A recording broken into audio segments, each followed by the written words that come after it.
Welcome, everyone, to the Social Connection Chronicles podcast. I'm your host, Coach John Bush, along with my co-host, Robert Richardson. And today we have a special guest, Dale Valor, who is a dating coach that helps men with their confidence in dating. Welcome, Dale. Hey, listen, guys, seriously, I am so excited to be doing this. It was so funny today at the gym. I was on the treadmill and, I'm doing my thing. And I was thinking about, like, I wonder what we're going to talk about. I wonder what we're going to talk about. I wonder what we're going to talk about. Just trying to, like, mentally prepare myself and get myself all psyched up and everything and ready to go, because I love doing podcasts. It's one of my favorite things to do is when I get to do a podcast interview or something like that. So, John, I really appreciate you reaching out, man, and just getting at me and inviting me on, and yeah, well, I'm ready to go. Awesome. So what got you started in this whole field that you're in? Well, that's okay. We only have an hour, right? Yeah, we can go as long as you want. I'll give you the kind of Cliff Notes version. All right. So I had been studying and trying to learn communication skills with the application of it being in the dating space, just trying to improve my own prospects and improve my own life and just get better with, and it's kind of funny, a little bit of a side note here, but in being able to communicate better with women, overall, you just tend to become a better communicator because, hey, if you can go up and talk to that super hot girl that used to intimidate you, you're going to kill a job interview. So yeah, but nonetheless, yeah, so I was, just trying to improve my own life, improve my own communication skills, just get better with dating and relationships and so forth. And so I was a group of guys that I was, what's the word I'm looking for? I got, I guess we were just a community, let's put it that way, in the Detroit area. We had decided to go on a trip to Thailand. And on that trip to Thailand, I was a little bit older than any of the guys, a little bit older than them. So I was kind of in a little bit more educated with communication and things like that, and approaching and being able to dialogue with women. I was 10 years up on just about anybody there in that level of experience. Well, the thing is that I became kind of like the de facto big brother. And so these guys kept coming to me and asking me questions like, hey, how should I approach that girl over there? Hey, can you wing for me? And so we can go talk to this group over here. Hey, I was talking to this girl. She said this, and I didn't know what to do. What should I have said or done? And everything I was telling these guys, it was just landing. They were going out, bam, kill it, bam, kill it, bam, kill it. And so on my way back, you got a 20-hour flight. You got a lot of time to think. And so I'm on that flight. I'm thinking to myself, you know what? I think I might be able to coach this. It's just like, it just works so well. And I've never had that level of that many guys coming at me, asking me stuff all the time. And it just seemed to just flow so smoothly. And so I was just like, I think I could coach this. I get back to Detroit, and inside of our little community, the word had gotten out. Dale knows what he's doing. And so now all these guys are coming to me and asking me for help and advice and this and that and the third. And so I was like, okay. And then one of the other guys who was also very good and also very experienced, he asked me, he was like, hey, I'm thinking about starting my own company. Would you want to partner with me? And I was like, you know what? I think I do. And so him and I was working together for a while. And then we had a little bit of a different philosophy on business. I'll just put it that way. And so it's a very political answer of mine, but whatever. And so, so I branched out on my own. And then I was doing my own thing for a while. And then a company that's one of the biggest companies in this space, basically, they were kind of a competitor of mine. And the guy that owns it approached me and was just like, hey, man, why don't you just come work with me? And I was like, done deal. Let's do it. So that brings me up to today. And after writing a couple of books and doing a gang of podcasts and all this stuff, just everything kind of snowballed, boot camps, the whole bit. Okay. Yeah, that's actually pretty similar to how I started. I was on a project to perfect charisma in 2014, Okay. and I would just meet people and they'd Mhm. ask me questions, what are you up to? And I'd tell them about my situation, and they just started asking for advice, and then you give them advice, and it turns out it works. And they'd Yeah. ask, well, can I come out with you someday? I'm like, well, I don't see why not. I'm out here all day, every day anyway. And so you just end up start coaching people, and it's more fun to coach people than it is to do it by yourself. It's like, it's actually nice to have a group. So it just Yeah. ended up the business, kind of like you. Yep. Yeah. 100%. 100%. Yeah, so the thing that initially attracted me to you, that got me interested in what you were doing, is I was starting a Facebook group. And so I joined a few Facebook groups to find out what was out there. And I found your group. And I saw that I've tried very hard to stay away from pickup artistry. Like, I teach social skills, Yeah. and I'm trying to show this is the kind of thing that your mom can buy for their teenage boy without worrying that I'm going to create a misogynist. And that's what, and I try very hard to hold that space of, this is a good product. This is not what is going to create, your red pill, woman hating men. Misogyny in a box. Happy birthdays. Because the trouble is that you get into pickup artistry and they teach very useful things like confidence, coupled with less useful things like some degree of misogyny. And so I saw your group, and your answers were always right. They were correct both in terms of what to do, but also without that unnecessary woman-hating garbage that just pervades the field. And so I really appreciated that about you, that I felt like you actually give good, rock-solid advice without that unnecessary dose of women are these dumb animals that you can just learn to control. Which is just, it pervades everywhere. It's like, God, you listen to people talk, it's like, if I get good enough at this, I can steal any woman from that simp man. It's like, occasionally you're going to meet a woman that actually loves her husband and is not going home with you no matter what you say. Right. I'm like, no, if I get good enough at this, I can totally do it. I'm like, that was just such an unhelpful mindset. Yeah, no doubt, man. No doubt. And I love what you're saying there, because you're right. There's so many. The way I kind of put it is like this.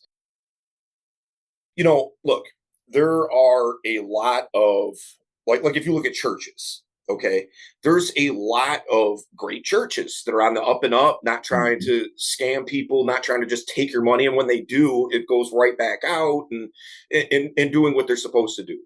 There's a lot of other ones that it isn't like that. And so, and what people tend to do a lot of times, and I get it, it's human nature, but people tend to paint with a broad brush. And so they see what is the predominant voices in the space. I mean, we all know who I'm talking about, the different ones. I guess I probably don't need to mention names, but these voices in the space that are so loud and so attention grabbing and so provocative that it becomes a thing of where it's like, oh, you're in that same space, then you must be like that too, and you're guilty by association, even though you're not associated. Right. And so I love the fact that you're willing to shine a light on the fact that you're right. I teach my guys all the time. What you want to be doing is giving value and not taking value. When you walk up to a woman and you approach a woman and you're just after sex, or you're just after whatever it is that you feel like you need to feed your ego, that's all that's just taking value. That's just take. What if you give? People want to be around, I mean, shocker, but people want to be around people that give value. Imagine that for a concept. And so that's what I always try to instill. It's so funny because I see in different it's surprising to people how little I follow of other coaches' stuff and things like that. But in my space, it's a little hard to not see it from time to time. And just like some of the stuff that you see, like if a girl just isn't with it and quote unquote rejects you, and it's like, oh, well, what you need to do is you just need to act like she was never born in the first place and just completely just shun her like she's Amish or something, and it's so ridiculous. Like, I tell my guys like this: if a girl just isn't with it, my response to rejection is You know what? I totally get it. Totally understand where you're coming from, and I empathize with it. But you know what? I have a really good feeling that something really good is going to happen for you this week, and I really hope that does happen for you. But thank you. Nice meeting you. We'll see you later. 9 times out of 10, as soon as I turn around, they're like, "Oh, you know what? I was being an asshole. I'm so sorry." And why? Because even in that, even though I'm not getting anything, there's no reciprocity there. I'm still trying to give as much value as I possibly can. Mm-hmm. Yeah. Yeah, that's actually a good way to say goodbye. Yeah, absolutely. I always tell everyone, especially in this space, you know, 9 times out of 10, the person that you're talking to is a good person. Mhm. So don't fear rejection, don't fear any of this, and don't believe all of this trash that's coming out of the extreme parts of social media. It's meant to inflame, it's meant to make everyone angry. Yes, there are crazy people that hate all men, just like there's crazy people that hate all women. Mhm. But those are outliers. Don't fall into that trap and don't become part of that trap. Yeah, Most man. people are good people, and most good people, when you take the time to get to know them, it's easy to make friends and it's easy to make deep, lasting, good connections with people. Mhm. And that's a great thing. So that's for me with all of this. I really focus on just helping people be able to create that connection. It's like, it's all right not to go to bed with the woman you just met. It's okay to go, oh, well, you know what? We didn't work out, but we're now friends. And that's awesome. Yeah. Because you know what? Yep. Once you make friends with her, she's got a bunch of friends too. And as soon as you got a bunch of beautiful, sweet, loving female friends, you know what? They're all wanting you to have a happy relationship as well Yeah. because they like you, they know you're a good person, and they're going to help hook you up and make your life better too. Mhm. So just being with people and being valuable with people and treating everybody like a good person and moving forward and building everyone up, that's absolutely right. Everything you said, I completely agree with. Yeah, man. I mean, I love what you said there. In that, one of the very first things that I instill with new students that I start working with isn't even Mhm. going out and like trying to get a girl's phone number or trying to get a date or whatever their objective that they started working with me in the first place was. One of the very first things that I'm teaching them to do is go get in the friend zone. Now, which is so contrary to like what you said about like online spaces. You have such a loud minority that Mhm. it's just this echo chamber where guys buy into this stuff and they start having cognitive bias about Mhm. like, oh well, yeah, that's just the way it is. When I hear that, you know what that tells me? You don't ever go out. Because let me tell you, I go out all the time and I never run into the stuff that these guys are talking about. Never. Mhm. Two, when's the last time you've actually talked to a woman? Aside from the cashier at the, whatever, the grocery store or something. Because they are not acting like the way that you are suggesting that they're acting. And the only reason that Mhm. you're saying that is because you heard somebody else say it. Who heard somebody else say it? Who heard somebody else say it? So you're not speaking from experience. You're speaking from like fifth hand made up experience, most likely. And so, Mhm. and you're just going to let that cognitive bias and this thing that you bought into dictate how quality of a life that you're going to have. Because I would argue your life is going to have more quality and more texture and just be a more fulfilled and fun life with having women in your life. Mhm. Go figure that might be a good thing. And so yeah, man. I mean, yes, absolutely. I think that guys should be making friends with women. It doesn't mean Mhm. that you have to be ace boon coon and just like you know just inseparable, connected at the hip or something. It doesn't have to be that. But guess what that demonstrates. If I have friends that are women, What does that demonstrate? It demonstrates, oh, I don't know, I'm probably not a creepy weirdo.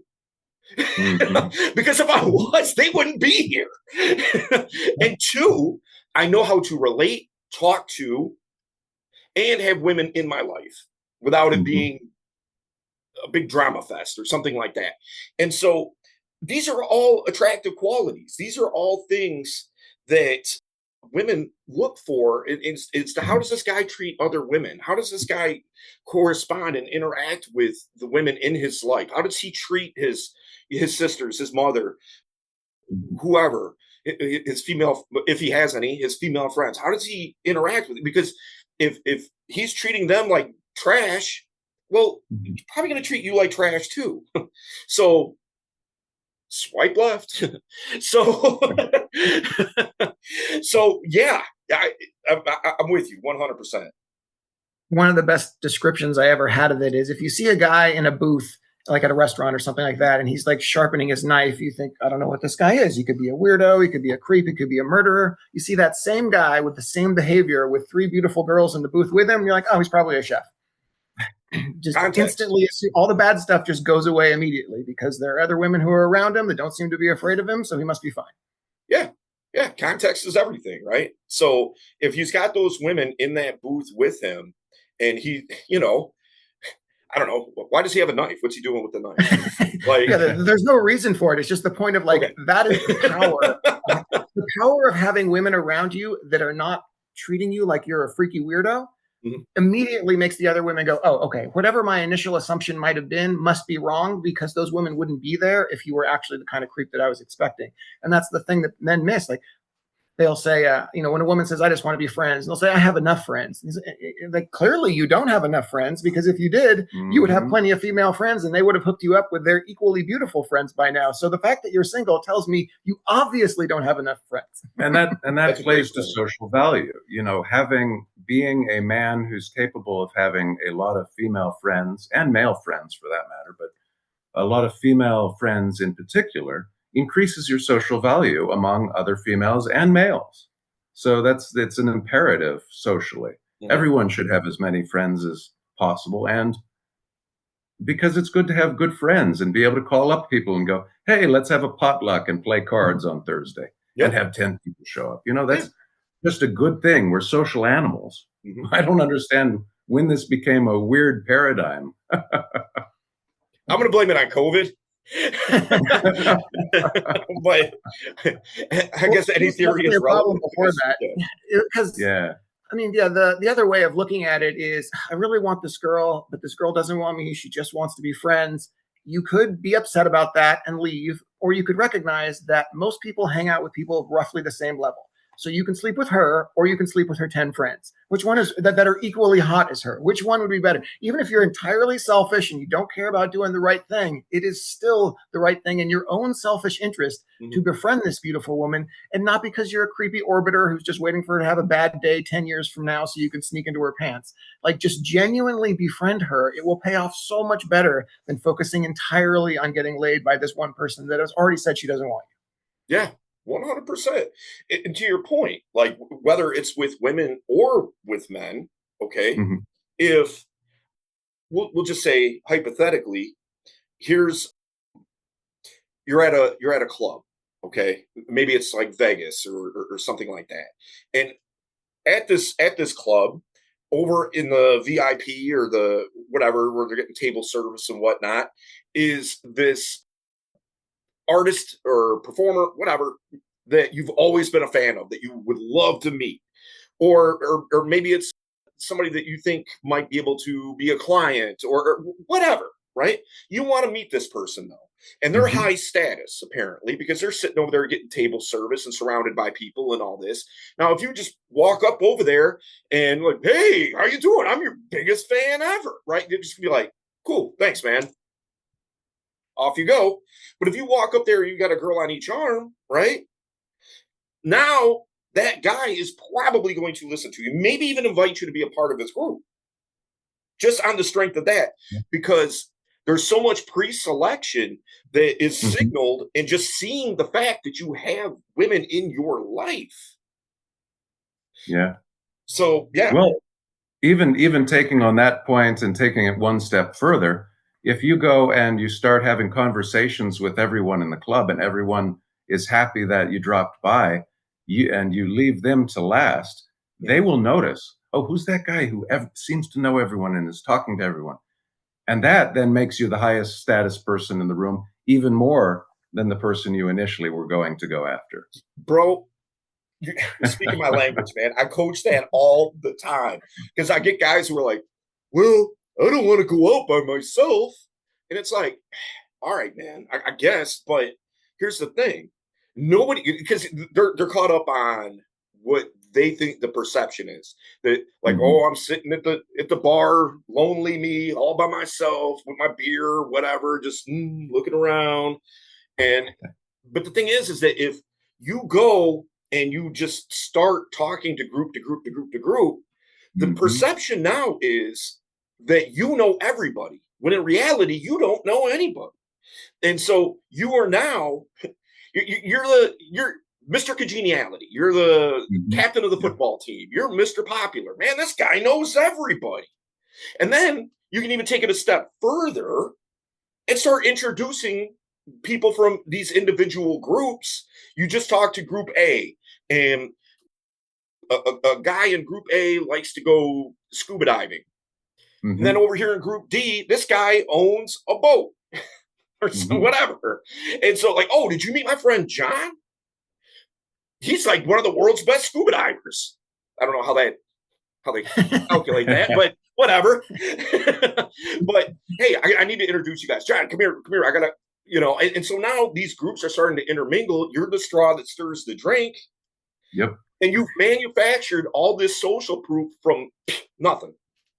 Well, and to add to that, what is perfect about what you're describing is, let's just say you're bad at it. Like, you're obviously pretty social, you're pretty good at this, but let's just say this is your customer, your client that's all going to go in there by himself, and he sucks and he's awkward and he's weird, but he's going to do his best. He's like, okay, I'm going to walk up to these people and I'm going to talk to them.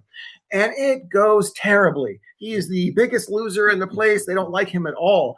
It's loud in there. There's tons of other groups. All that matters is that he walks away from that looking like it was fine. So he can use your line, it was great meeting you. I think something really great's going to happen for you. And then you turn with a big smile on your face, like everything went perfectly, and you talk to the next group, and the next group has no idea what happened there. They just saw you talking to them. So you can bounce from group to group, sucking the entire time. Yeah. By the time you get to the 10th group, they won't know that you just bombed 9 times in a row. They'll just know that you know everybody in the room, and they're going to like you because you're building that same social proof, even though you're awful at it. Right. In their mind, they got it built up like the villagers are coming with pitchforks and torches, and like, I've heard it all. We're like, well, I don't want a girl to like throw a drink in my face. Do you know how many times? Why not? It's a free drink. Like, bro, I have been out thousands of times probably, and I have yet to see that happen ever. Oh, well, it's 2025. You can't go talk to a girl. You'll go straight to jail. Like, okay, all right. Now I know who you've been listening to, and then we're back in the echo chamber again, because I've not seen that happen either. Because if that was the case, I'd be buried under the prison. Like, they'd have thrown away the key a million years ago. So, well, they talk about, well, what if she films me, embarrasses me online? I'm like, just make sure that you're behaving in such, just assume that you're always being watched. You are in public, after all. It's a good idea to assume you're being seen by people. Behave in such a way that you look good in that encounter. The encounter where she films you and tries to make you look bad, and she just comes across as this weird person who's trying to make you look bad while you're being polite and nice. If anything, that's going to increase your credit. You're gonna go viral, and all these women are gonna be like, he was such a nice guy. I wish I'd get somebody like that talking to me. It would help you out. What you're afraid of is actually a great PR boost. Mm-hmm. Yeah, and it's such an irrational fear too, stuff like that. Just to put it in perspective, last week I put out a video on my YouTube channel that got 25 million views. All right, that's a pretty big number, 25 million. Do you know how many people that I know personally that it was like, hey, I saw your video? 0. Yeah. So even if she did do that, and even if she edited it in such a way that just made you look just ridiculous, odds are I mean, we all watch these videos and things like that. Like I've probably watched 10 videos today. I couldn't tell you what shirt any of them was wearing. Mhm. No one's gonna remember that. So like, come on. Yeah. Yeah, no, I was a minor celebrity when I was in Japan, right? Do you think anybody back home knew? No, No. nobody knew. Are you serious about that? So, By the way, are you? oh yeah, no, I was a host in Shibuya. Oh, okay, all right. Because Yeah, I was a professional host in one of the biggest clubs in Shibuya. okay, all right. That's dope, man. That's super. Yeah. But it's kind of like one of those things, like a band or something. Oh, we're big in Germany. I'm big in Antarctica. Yeah, right, right. My girlfriend lives in Canada. You don't know her. Well, that's a better line for you because you're up in Ohio, right? And you're down in San Diego. That doesn't work so well. My girlfriend's in Canada. Well, my girlfriend lives in Tijuana. You wouldn't know Yeah, her. there you go. There you go. Yeah. That's plausible, though.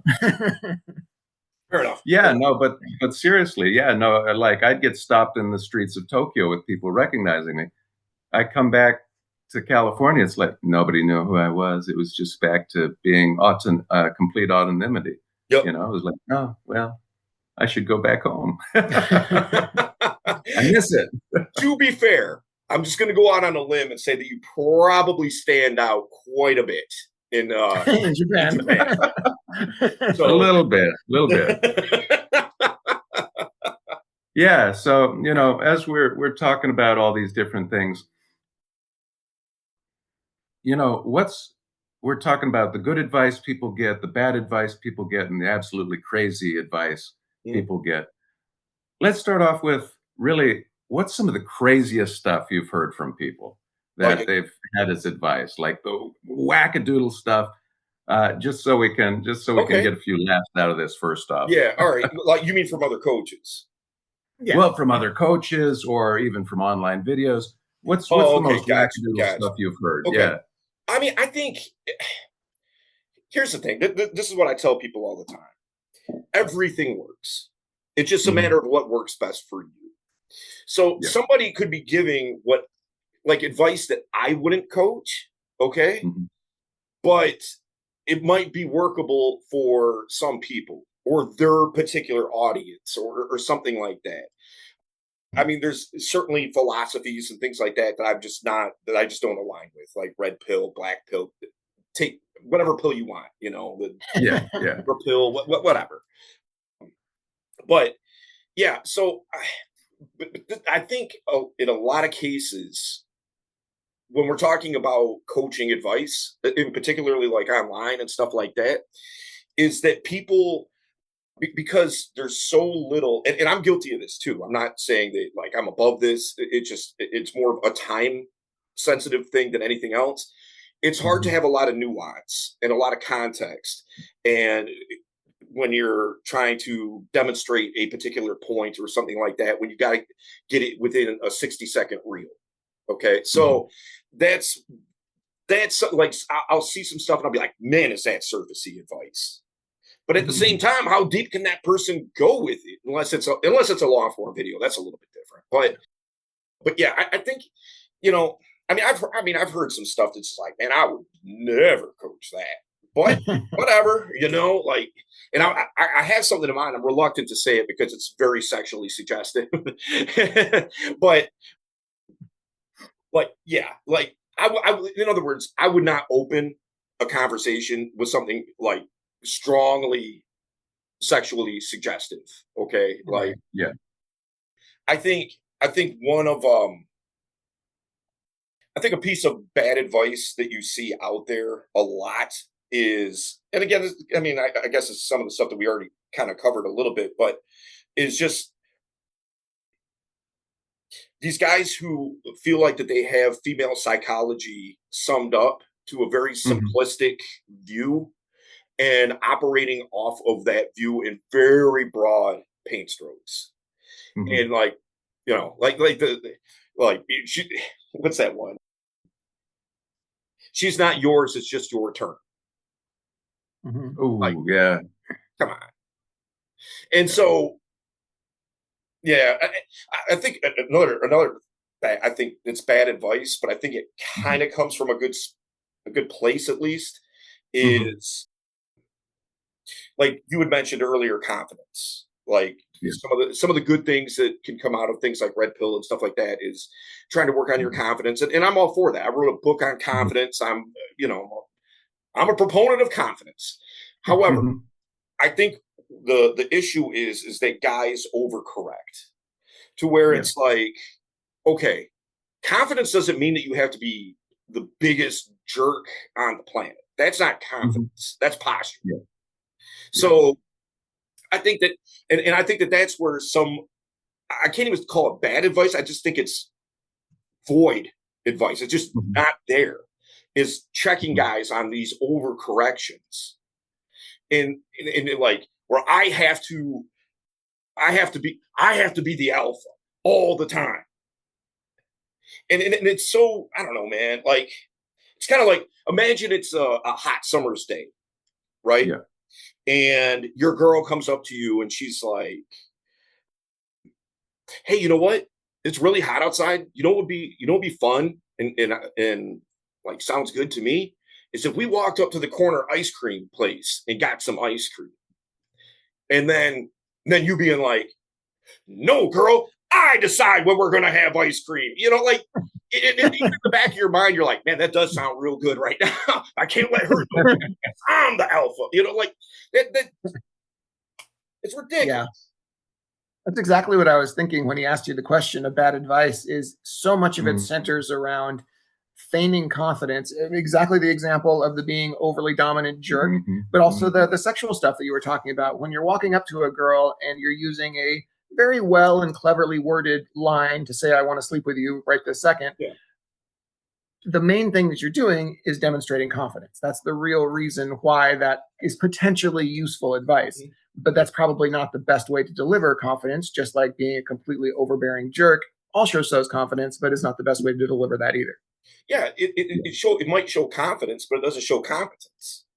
Right. Yeah. So you can be as confident as you want to be, but if you're not, I could be the most confident, unskilled brain surgeon in the world, and everybody everybody that every surgery I go to do, that person's lobotomized or if not dead. Well, we know somebody with that level of confidence on foot injuries, don't we? Oh, yeah. When I broke my foot, the guy was telling me, oh, it's not broken. And then even after we went to the doctor, he's like, no, that's not a break. Like, that's not what the x ray showed. And this guy was a doctor. No, he was just as Oh, okay, confident as all me. right, just Yeah, no, no, no. It's a buddy of ours, and he just it was so funny, right? So I worked in medicine quite some time, right? And I come and I'm like, "Ooh, that's a bad break." When the first thing I look at it, he's like, "That's not a break. There's no way it's a break." your foot's like Okay, flying off. Yeah, he's Nah, like, no, you're good. literally, Walk the it bone off, was like bro. this. I have a, You could see that splayed out. like I have a bump on the side of my right foot that didn't exist before and doesn't exist on my left foot. I'm pretty sure that's not supposed to be there. So Oh, but he was so sure of it. It was the funniest thing. And like JB said, even after the X-ray, oh, it's not broken. We've got a picture of it. Oh, God bless him. He's a really good guy, but it was just the funniest thing. that's actually a good example of the kind of confidence that we're talking about, Yeah. where people Yeah. will walk about when it comes to talking to women, for example, where they'll walk around with this horribly misguided belief system that they're certain is right Mhm. and kind of works for them. I mean, the main thing that I think pickup artistry taught us when it first came out, whatever it was, late 90s or something like that, is you had a bunch of super nerds studying people who are good with women, and they came to the conclusion women want confident jerks, so I'm going to be this confident, cocky jerk. Mhm. And what they didn't realize was that the jerk part was optional and actually not even desirable. Mhm. It's just, it is so much better to be confident than it is to be weak, that they will take a confident jerk over this kind of weak, spineless, disgusting nice guy. Yeah. And so that was really the lesson to be learned. Not that you Mhm. need to be a jerk, but that's how powerful confidence is. Right. Yeah, Absolutely. absolutely. Absolutely. And sometimes people get convoluted, I think, the idea of being a jerk versus being playful. right? So like there's things that I will say inside of a conversation with a woman that is very playful. I'm busting chops essentially, but it's in fun. It's not designed to like hurt somebody's feelings or make them question their life choices or whatever. This, it's just like, look, like you were just kind of like poking fun a little bit at homeboy that was like, oh, that ain't a break, right? And that's playful. That's fun. That's things you do with your friends. So I'm treating you as if you are in my friend group already. We're getting past all the, kind of get to know you. What do you do for fun? What do you do for work? Where did you grow up? We're past all that. Like I'm treating you like we've already known each other for a long time.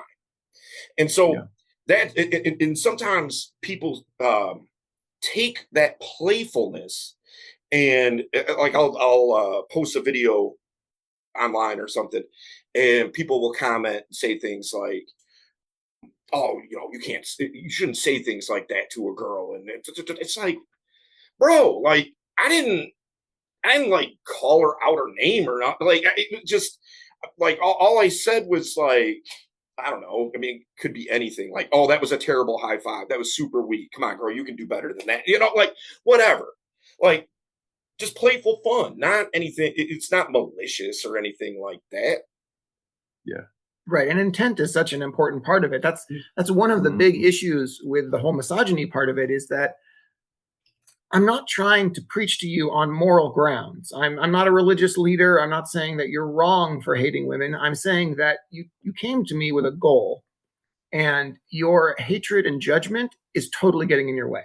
You are not a good enough actor to hide how much women disgust you, and they see it, and that's the reason why they don't like you. So I'm trying to get you to not look at them with such an awful way of looking at them, because it's really getting in your way of success here. This isn't a moral argument. I'm not here to champion women's rights. I'm telling you that your hatred of them is killing your ability to attract them. Yeah. So if I can possibly convince you that you might have been misguided and that it's not necessary to look at them in the way that you are, you will have much, much better success. Yeah, no doubt. Some of the questions I get online are just like, yo, come on, brother. Like, really? But one guy in particular that comes to mind had hit me up and with very, very strong views on his dislike of women. Okay, but like very, very, very strong. And I kind of walked him back a little bit, but it was almost kind of like a thing of like, I don't know, like trying to stretch a rubber band or something. Like I would pull him off the edge, and then all of a sudden something would happen, and off he goes, right back to where he was at with lightning speed. And so one of the things that he would bring up to me very often was like, well, what about serial killers? And, serial killers, they have female fans, and they get married, and that's why I should treat women like a jerk, because that's what they like. And, my response to that is like, okay, cool. So be it. I'm not going to deny that, because they do. Okay. But the thing is, it's like, okay, cool. So that's the type of women that you want in your life, the ones that would like marry a serial killer? Is that what we're aiming for here? Well, no, that's not the time. I'm like, okay, then. Let's talk about what you want to have in the way that you're acting and how that's repelling them, the ones you actually would want. That was what was so problematic with the initial pickup artistry push, is they mastered the way to get young, unconfident club girls to be attracted to you. I'm going to put you down so that you are coming to me for my approval. Mm-hmm. So you're looking for these psychologically damaged women that would not make good long-term partners. That's not what anyone's looking for on their list of, the person that I really want. So it was just like you're specializing in one particular type of psychologically damaged woman in one particular area that always has rocky relationships. That's like what you're trying to specialize in. And if that is truly what you want, so be it. There's advice out there that will work for you. But for the vast majority of guys, that really isn't what they're looking for. You're not looking for crazy fights with deeply psychologically damaged people that are constantly looking for attention from every man that's around them. And once you get them, they're still looking. What did you say? I said, sign me up. No, I mean, that's exactly like both my stepbrothers are doing life without, right? And they're both married. It's like, you don't want that kind of woman. They've got a few screws loose to want to marry somebody who shot 3 people, like, not what you want. That's the kind of woman that's At going to least get I'll you in a never be fight or get bored. you killed. Exactly. Yeah. Well, the thing is that in my personal opinion, I don't know if I have data to support what I'm about to say, but I think that when guys are going after like those deeply psychologically scarred women and that are just kind of low hanging fruit, so to speak, I think that that's more a commentary on them than it is the girl. Because if they had self worth, if they had high enough self esteem and knew themselves better, they would know, like, okay, that ain't it. I need to get this figured out. Like one of the things I like to coach my guys on is, most people, myself included, when I got into this space, it was so as that I could be better with women. But what I really figured out rather quickly, and I think for the most part, I think most guys do figure this out quite fast, is it's not about being better with women. It's about being better with yourself, because your insecurities will be pointed out to you very quick. It will not take long for you to know what you're insecure about. If you go approach 50 girls and then come back and tell me your results, you'll know what what your insecurities are. And if you don't know, it will be pointed out to you. So, and now like these are things that I need to fix about myself. These are things I need to work on. Whether that's maybe your posture isn't good. Guys gloss over that. They want the lines, right? What do I say? What do I say? What do I say? Well, look, I could give, I don't know, Marlon Brando's script from The Godfather. I could give that to somebody who's never acted before in their life. The script doesn't change. The script's dope. The script is what it is.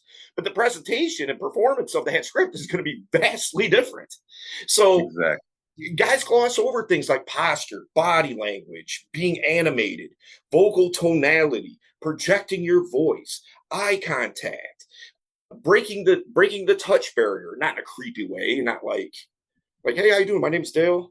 But I don't know. I like that.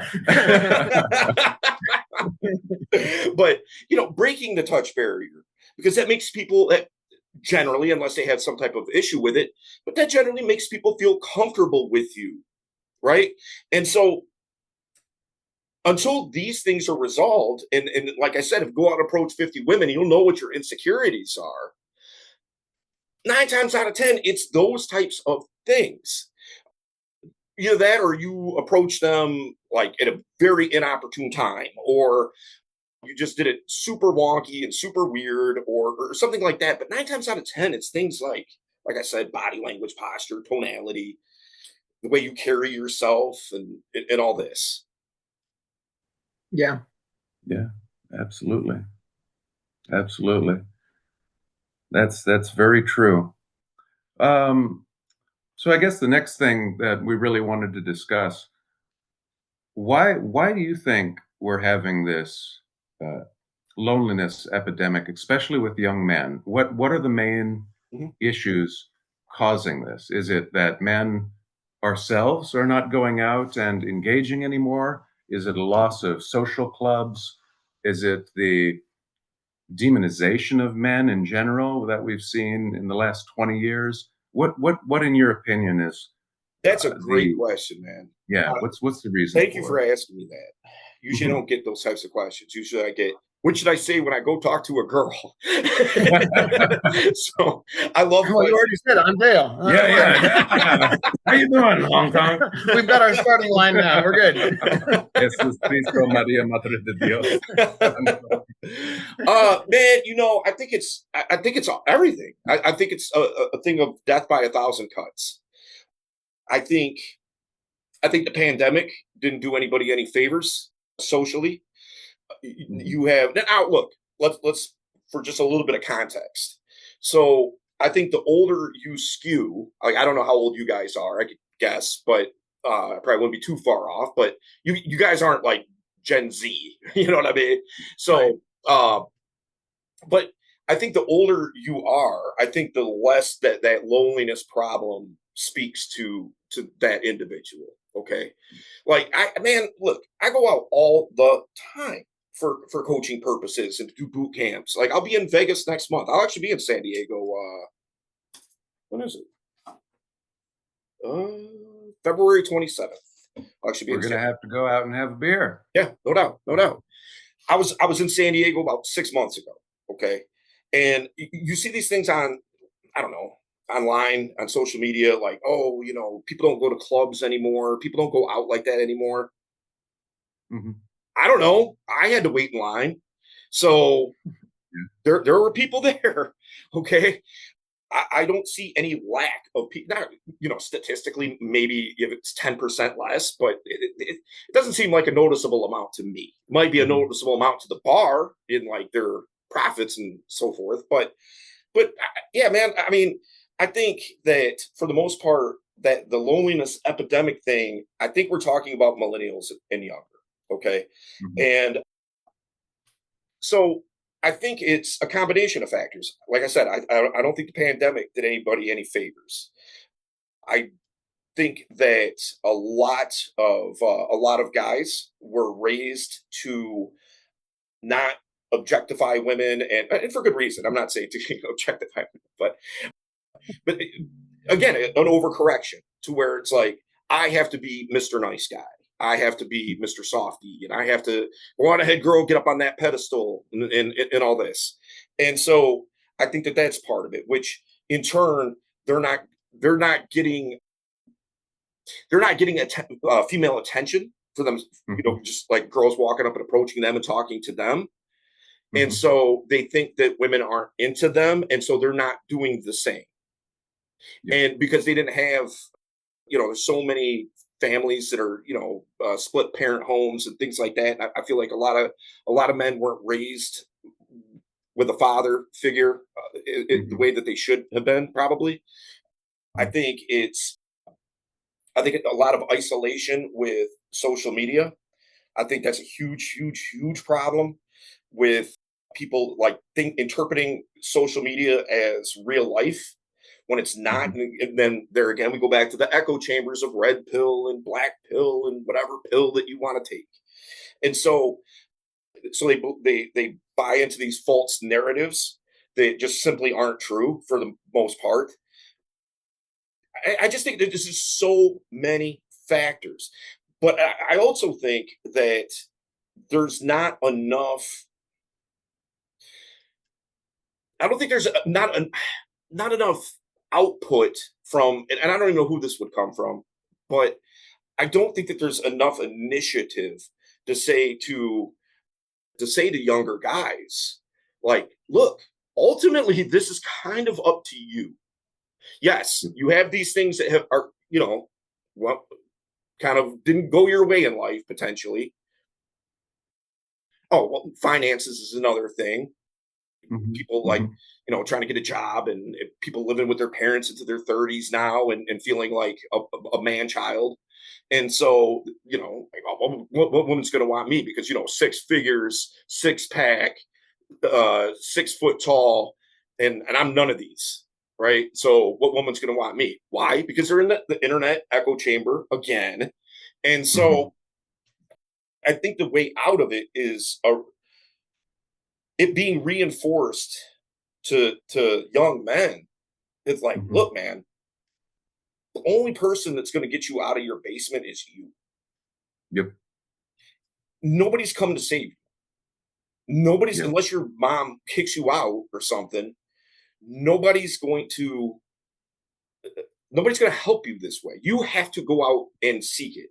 Like the age old adage, how's it go? It's like the teacher appears when the student is ready. And, Yep. and that's kind of the thing. These guys aren't even looking to be taught in a lot of ways. They want very surfacey fast food advice that it really doesn't work. It isn't very helpful. It Mhm. might lead them down the path of what could be helpful, but they're still not on the path yet. And so, Yeah. yeah, I think that that's really it. Is just video games. I mean, we can keep going and going and going, but at the end of the day, like one of the things I like to coach my students is this kind of sounds more like life coaching than I guess dating coaching, but whatever. Dating's a part of your life, so whatever. But I have them do a time audit of their where's your time go? Because Mhm. one of the excuses I absolutely detest is I don't have time. Yeah. It's like, really? You really don't have time. So if I told you that if you couldn't squeeze out 3 hours this week to go out of your house and be social with people, that I'm going to come to your house, I'm going to put a pillow over your or a pillowcase over your head, and I'm going to beat you with a tire iron. Are you going to be able to find 3 hours? I bet you will. so so I know you have time. It's just an excuse. It's a terrible excuse. Yeah. Yeah. No, that definitely ties in. I mean, what prompted that question really is if you look at men growing up without a strong male role model, Mm-hmm. one of the most striking examples is a child, a male child who is raised in a single parent household by their father Mm-hmm. versus by their mother. Mm-hmm. The son that is raised by their mother is 20 times more likely to go to prison So hold on, than just make sure I'm raised by their. understanding. So a guy that's raised by a single mother is 20 times more Mhm. likely to go to prison. Correct. Okay, Than all right. just I being think I heard raised by a something like single father. that. Okay, yeah. Yeah, and I mean, I think a big part of that is, us as men, we do require a different type of training and Mhm. upbringing than females do. Yep.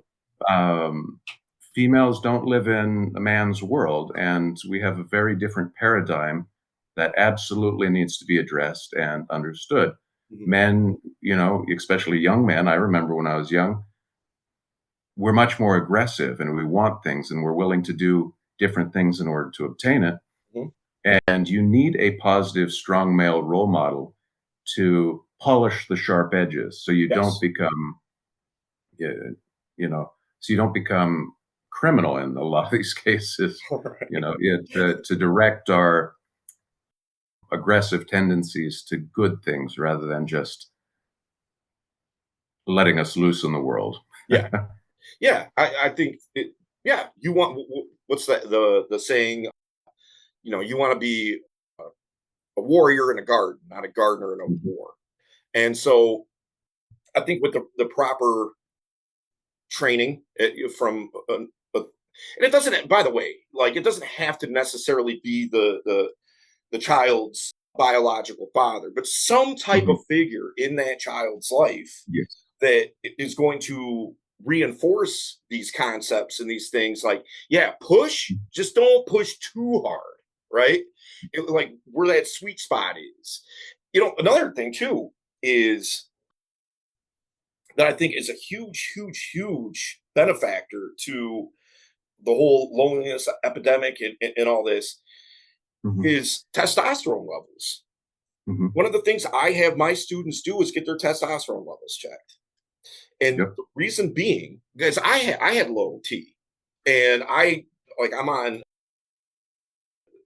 TRT, right, the Mhm. testosterone replacement therapy thing, and so I just did. But here's the thing: as I was this was years ago, but I don't know if I doubt much has changed. But the thing Mhm. is that And when I was researching it and trying to see what was the reality of what the doctor was telling me versus, or well, what the doctor was telling me versus the reality of what it is, and just trying to gain knowledge from as many sources as I could and try to, put the puzzle together. What I kind of found out was, and this is to me an alarming statistic, that the average, I'm paraphrasing here a little bit. I don't remember the exact numbers, but I'm close if I'm not right on. The average 22-year-old has the testosterone level of a man in his 80s in the 1940s. Yep. Yeah. Yo, I know. Look, I'll keep it a buck. I took my testosterone shot today, and I feel amazing. And so now, if I feel like garbage and I'm having brain fog and I feel lethargic and I just whatever I'm moping around and like, oh, woe is me, I'm Eeyore and all this, then yeah, good luck. Good luck going in and what girl wants to be with that guy? Yeah. Yeah. Absolutely. So I think that's a huge, and nobody talks about that, or at least that I see, is That's true. the loneliness epidemic. Yeah, I hadn't heard that particular response. Most of the things you brought up are things I've heard before. I mean, I bring up the social media thing all the time. Yeah. You think you have 1,000 friends because you talk to 1,000 people that are called your friends on social media, but in the real world, you have 0 friends because you never see another human being and nobody touches you. And so, of course, you feel lonely and sad because your hormones know that you're alone. And the way you talked about men being afraid to approach people because we've overcorrected for feminism and that kind of thing. And yeah, you'll hear the thing that I've heard so commonly lately that I'd never heard in my past is women should approach us. Like, why don't women approach us? It's like, well, because you live on Earth, because the sky is blue and it's just not the way reality is. Water wet. Exactly. Like, I understand you'd like women to approach you, but here in the real world, right. that's not the way things work.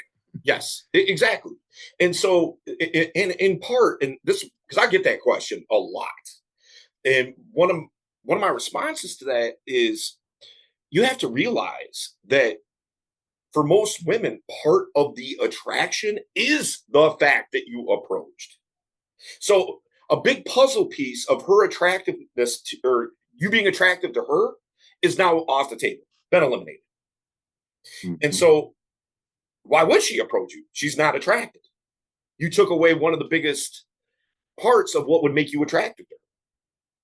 Yeah, I've gotten some amazing responses at bars before, walking up and talking to women. And when they've verified that I'm not drunk and haven't been drinking, they're so impressed that I talked to them. Like, that was it. The bar was that low. The fact that I walked up to them without fear and just had a normal human conversation without being a drunk was just like something that they couldn't wrap their head around. Like, wow. All right, no, don't pick on us Irish.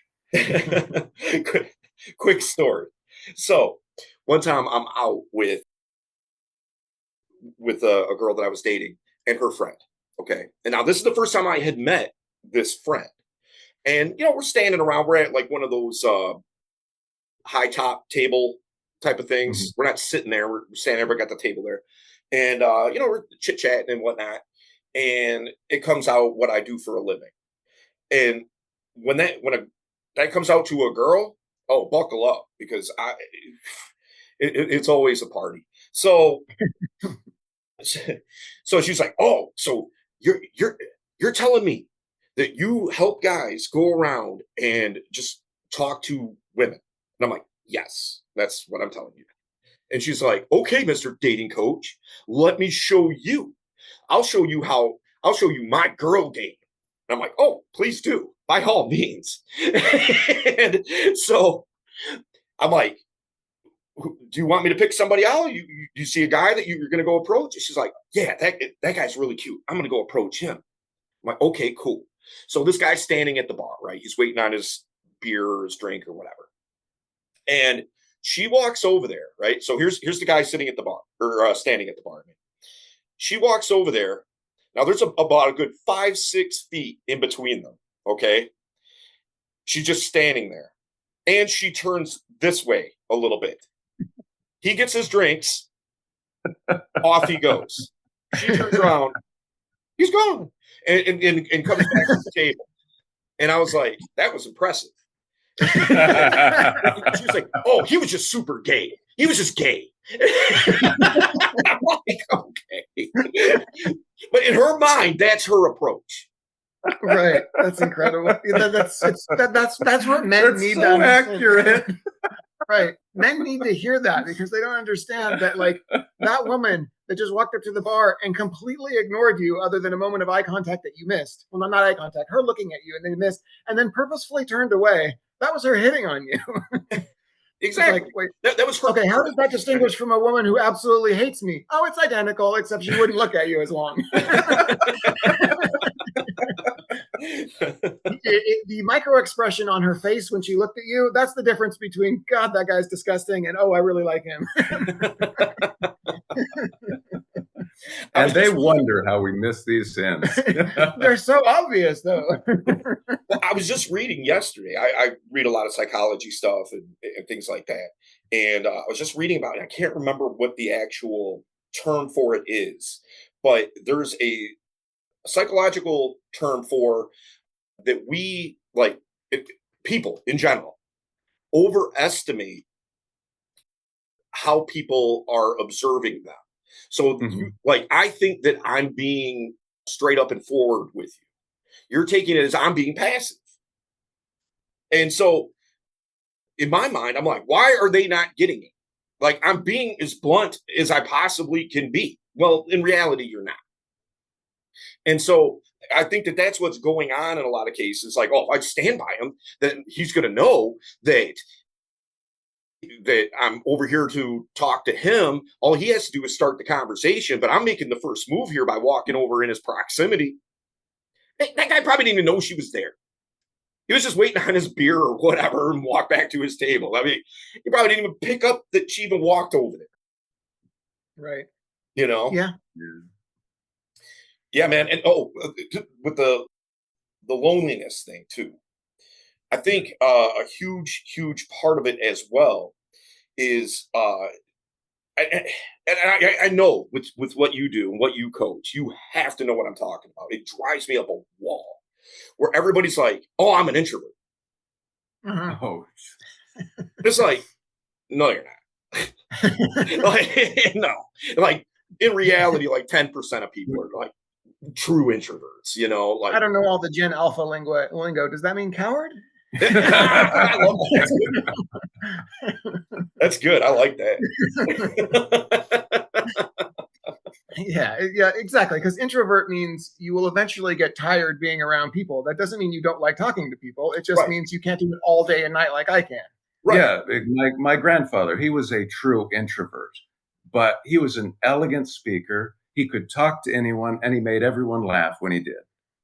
That's completely different than what these guys are talking about. Right, exactly. It's like, we'll just say that the three of us, we all go to the gym together, okay? And we each get on a treadmill.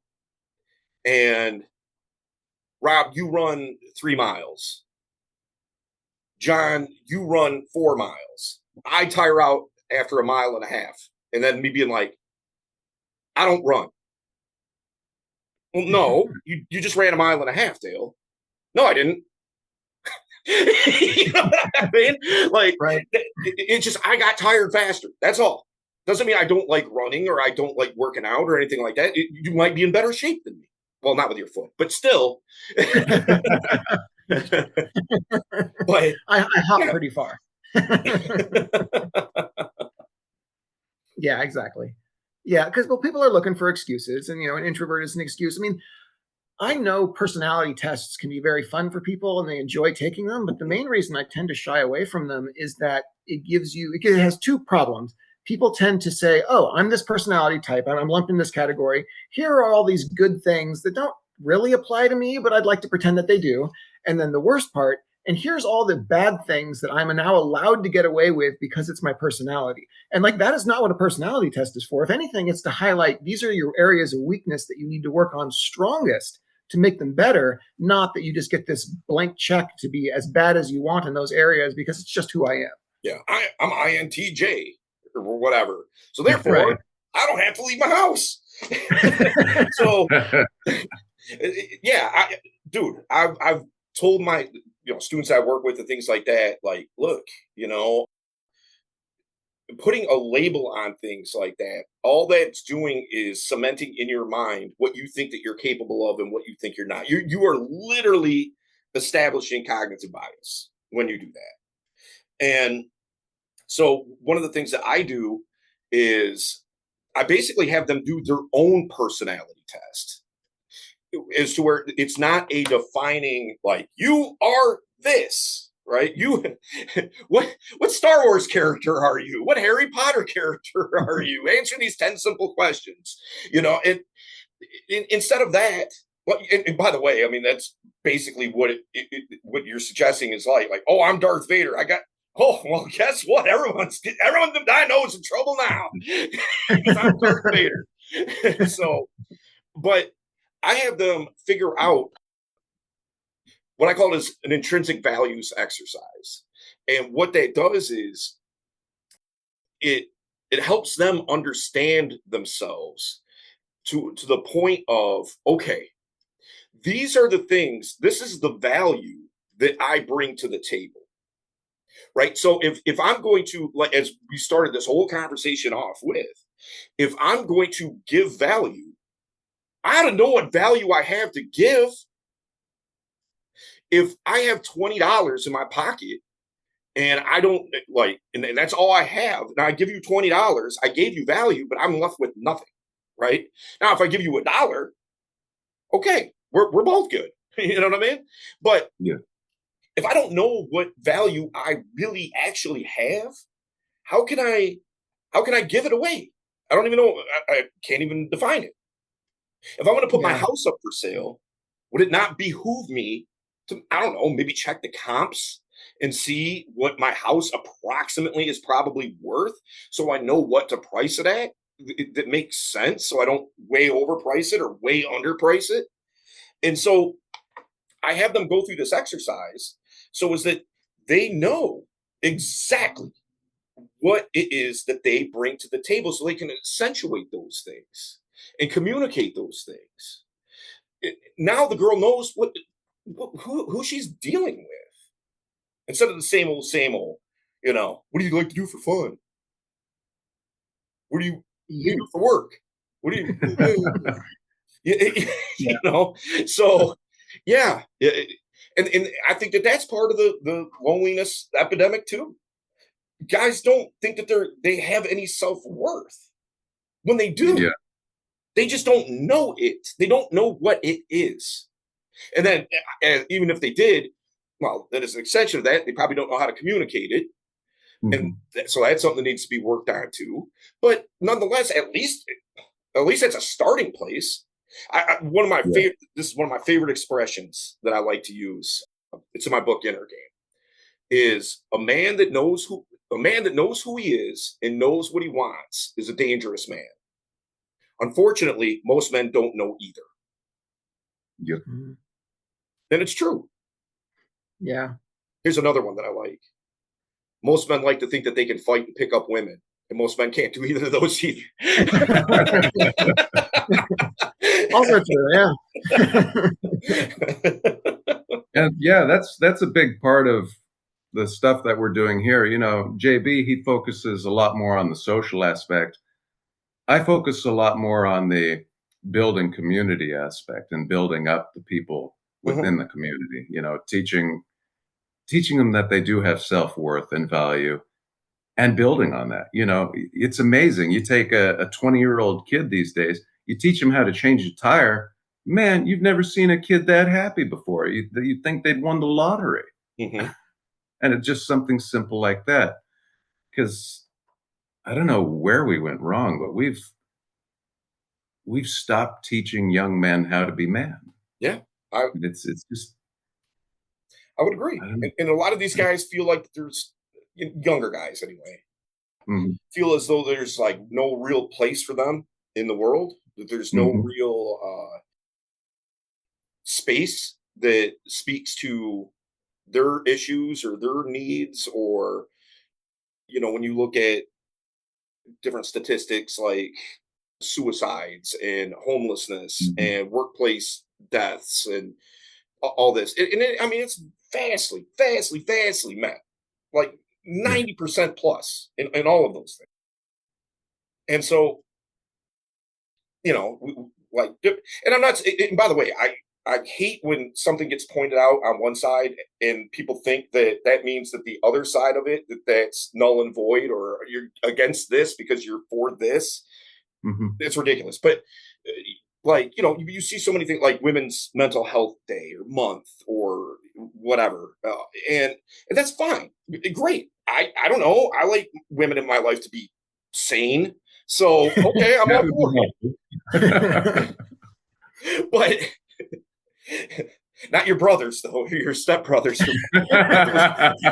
But they're like, oh, I hate Women's Mental Health Month.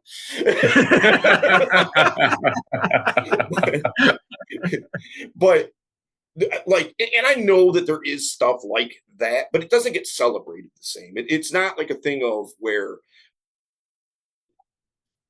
it's I don't want to say demonized, but it's like marginalized in the sense Mhm. of, it's like, yeah, well, like, just whatever, tough it out, or man up, or whatever the case is.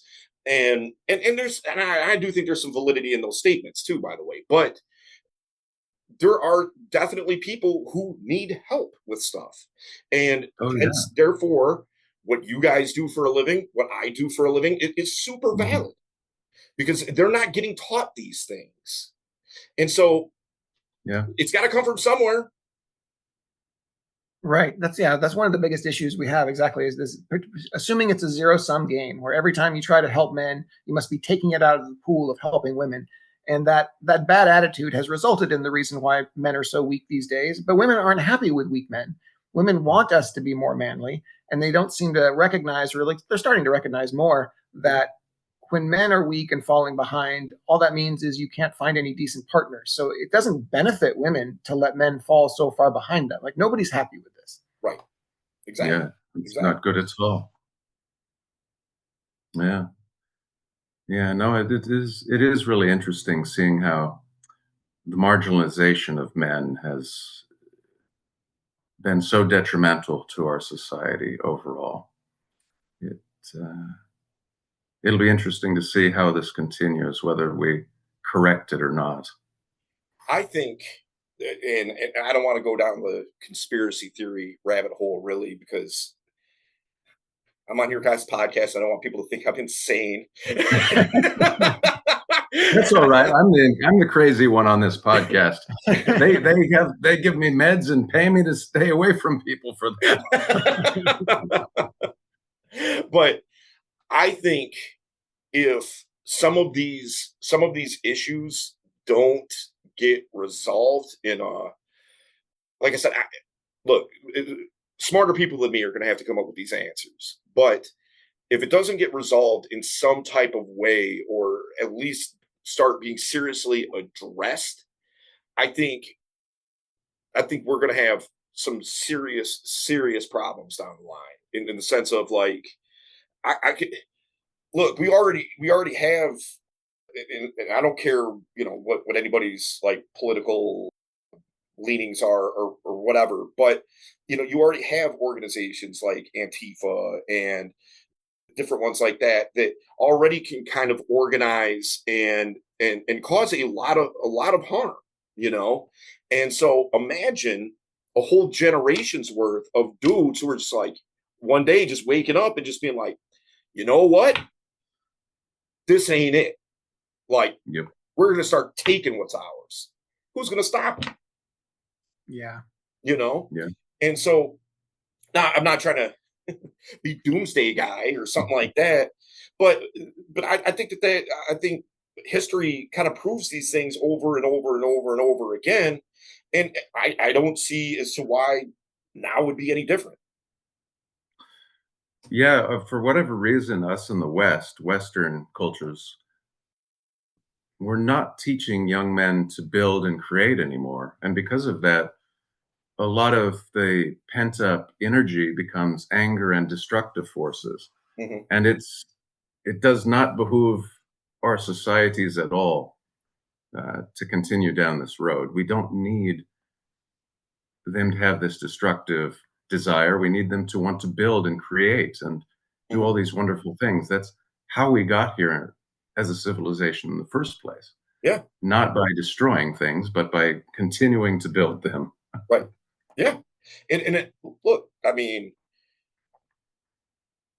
men are good at two things: building Mhm. things and destroying things. Yep. Really, I mean, we can we can build civilization, or we could bomb Hiroshima, Nagasaki. You know what I mean? Like, it, we could do both. And Yeah. so, if young men aren't given an outlet to be able to express these things, like you said, in a building type of way, in a constructive type of uh, mindset, and that's what I'm looking for here. I don't know, but you get what I'm saying. Like, Yeah. as long Yeah. as they can construct things in a positive way, that takes the destructive force out of the mix. And so, uh, I don't know, man. It's just I can just see in so many ways that this could go crazy real fast if certain things don't change. Yeah. No, no, we're already starting to see the edges start to fray, and Mhm. it's very concerning.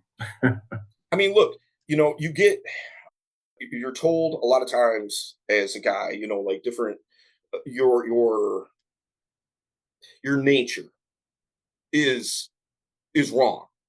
Like, oh, you can't be it's bad for you to be sexual in any type of way. It's Mhm. and, like, let's call it what it is. I mean, of course, like, there's obvious things that are crazy wrong if you push too far with it. But but even having that inside of you, that somehow that you're flawed, or that's wrong to even have that built within you, that Mhm. just there was another one I was going to point out too. But anger, like, Mhm. oh, I want a guy who expresses his emotions. Do you really? Because anger is an emotion, Yeah. you know Yeah. and as long as it's not if it's not channeled in a positive way, Mhm. we go back to that destructive force again, Yep. right? So, because everybody, I assure you, there's probably not a person on the planet, if I walked up and slapped them right upside the head, that they're not going to be instantaneously mad. Unless they're like some type of like monk somewhere in Shilan or something like that. But outside of those guys, yeah, like, it's human nature. Of course, you're going to be mad. Yep. Right. That's an appropriate response. Yeah, absolutely. Okay, one that I think is really important that I've seen a lot. Why do men fall into this nice guy trap? Them thinking that just being super sweet and giving everything and all that is what women want. And more importantly, that should be rewarded. That's women should fall into and go, oh yeah, they should fall in love with me because I took her out and bought her dinner and I bought her flowers and all this stuff. Mhm. Why do they think that that's the Well, proper je ne sais quoi? so I don't know if you guys have ever seen the book No More Mr. Nice Guy. Are you guys Mhm. familiar with that book? All right, so Yeah. Robert Glover, who wrote that book, I know I know him. I'm not trying to be name drop guy, but it's a super relevant, and a super good dude, by the way. And I would, if you guys think it makes sense, I would reach out and try to get him on your podcast. Mhm. Okay. Super good dude, Yeah, man. Super Yeah, good he'd be dude. very useful. And absolutely. anyway, he breaks it down so well in that book as to kind of how we got here to that. And in a lot of cases, it's kind of what we already talked about with the loneliness epidemic. What you're doing is you're taking and I don't think this is intentional. I don't think anybody sat up and, like the Illuminati sat up like, ha ha, let's unfurl this plan. I don't think that was it. I think it's just the way things just kind of happened. And a lot of what would be masculine traits, I think kind of got weeded out for the most part, just due to, hey, we went from building log cabins to sitting in office buildings. We went from, playing, being very physical, playing sports and things like this to playing video games. We went, right. So there's so many factors that just kind of, and again, the testosterone thing, I think is very, very relevant here as well. But then on top of that, what you have is just about everybody does. You consume some type of media, right? Whether it's TV shows, movies, not social media so much in this regard, I don't think, but just your, I guess, classic traditional media and so forth. And then on top of that, you have again a lot of guys that are raised by single mothers and things like that who are like, oh, your dad was a jerk, and your stepdad was a jerk, and the guy that I dated after him is a jerk. Don't be a jerk. And so that gets driven home. And if you know anything about psychology in your formative years, that's going to stick with you unless you beat it out of yourself, pretty much. And so, yeah, I think that's how we kind of got there. But then it got, I think, a bigger light cast on it just from Hollywood, from TV shows and music and things like this. And by the way, 95% of these things are written by men. Yeah. So it's not even a woman's vantage point. Rom-coms and things like that. It's not even their perspective. It's a guy writing as a woman, what he thinks the perspective that would, correlate. And like, yeah, women do like guys who are kind, guys who are good, guys who are just and fair and nice. Okay. They do like that. But the thing is that once you expect that you expect something in return, then at that point, is that really nice? That's not giving value. That's you establishing a like one of the things that Robert Glover writes about in No More Mr. Nice Guy is covert contracts. That's me holding you to a deal that we didn't make, but I'm still going to hold you to the standard as if you did. Yeah. And be upset with you if you don't. Absolutely. You didn't even know there's a contract in place, let alone agree to one or not. Right. So how nice is that? It's not. You're looking for something to be quid pro quo. Yeah. And I think, I think guys fall into that because, again, growing up in school and stuff like that, yes, young girls are going to resonate with Disney movies and think, Little Mermaid, whatever, Beauty and the Beast and so forth. Yeah, they're going to resonate with these things.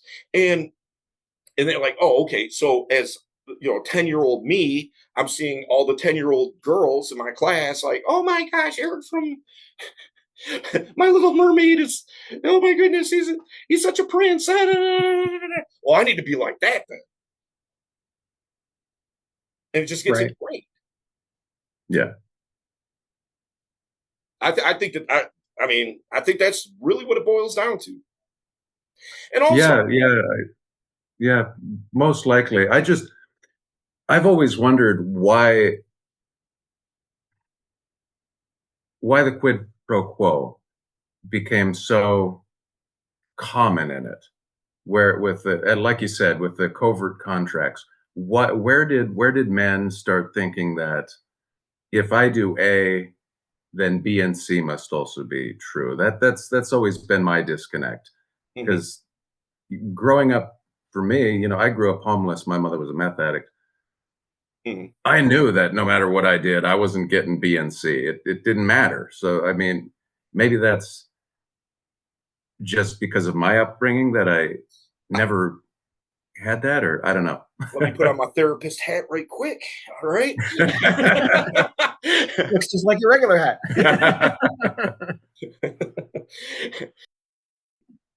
But yeah, I mean, I think that that's exactly it. That's why you can't see it from the other perspective, is Yeah. because how you grew up, it was, Mhm. I mean, obviously, I don't know except for the two sentences of what you told me, but my hunch would be that A didn't equal anything Yep. in a lot of cases.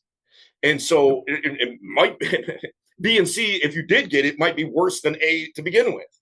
And Yeah. so, and so, yeah, you don't expect good things to happen when you do A. Okay. Now, these guys, I think because they see, again, demonstration from movies and, just whatever, uh, what ends up happening is that they see A and B and C come to pass because of what they've seen their whole entire life, and so that's the expectation. But that's like also saying if I become a cop that my career is going to look like Lethal Weapon or something. Like it's not. I'm going to be writing traffic tickets. That's what I'm going to be doing. Yeah. Yeah, So, for the you most know, part. yeah. But it's just one of those things of formative where and by the way, those are the types of guys who at a certain point, they hit a breaking point and they're like, oh, you know what? This red pill stuff starting to sound pretty good to me. I'm tired of Yep. getting kicked around. Yeah. Yep. And it's not like, it's like, bro, you got kicked around because you kind of brought it on yourself, you know, Mhm. not to excuse any poor behavior from anybody, but hey, look, if I leave my car running in the middle of the projects, I come back to it being gone, I'm going to be as mad at me as anybody, as anybody else that actually stole the car. I should have Right. known that. Yeah, yeah, exactly. And I mean, you can only change your own actions. You can't change anyone else's. Right. So, you know, live and learn. Change your own actions and keep on going, man. Yeah. Yeah. No doubt. Can I address something real quick before Yeah. Yeah. wrap everything up? Okay. So one of the things that I like to really lay out and demonstrate for people like the guys that I work with and things like that, that the way that most guys kind of operate and why it doesn't have to be you. Okay. So this is generally what happens to most guys. And I can almost say with 100% certainty, as I start explaining this, like two or three people that you guys both know is going to start popping up. You're like, oh, okay, yeah, that's okay. That's John, or well, not you, but that's the whatever, Bill, that's Larry. You know what I mean? And so what happens for most guys is this: most guys live in a complete and utter world of scarcity, right? Loneliness epidemic, nice guy stuff, Mhm. everything that we talked about, more or less. And so what happens is, we'll just say Larry. Okay, Larry goes to a barbecue, family function, and his his siblings are there and their friends are there. Okay, and so you have siblings and then friends of those siblings as an extension. Now, one of his siblings' friends kind of likes Larry. All right, kind of has a little bit of a crush on him. Now, it gets back to Larry that this girl that's a friend of his sister's has a crush on him. So it's very easy for him. Hey, let me text her right quick, because the fear of rejection is so low because he pretty much knows it's in the bag. And so he reaches out to her. They start dating. All right. They get like each other enough, you know, and they continue dating and whatnot. And then 6 months goes by, and it's like, oh, why are we both paying rent? Rent is through the roof. Why don't we just move in together? So Larry and this girl move in together. A few more months go by. She's knocked up. Okay. Oh, well, we need to do the right thing. So they end up getting married. All right. So we're 2 years in. They're now married. They have a kid, maybe two at this point. Another couple of years go by. Bills start stacking up. Larry got laid off, whatever, this, that, and the third. And then stress mounts, pressure's on, somebody cheats or something like that, or whatever. Doesn't even have to be that, but they end up getting divorced. Okay. Now, Larry, he's got child support. He's, he's in a world of hurt. Okay. All because he was living in a life of scarcity.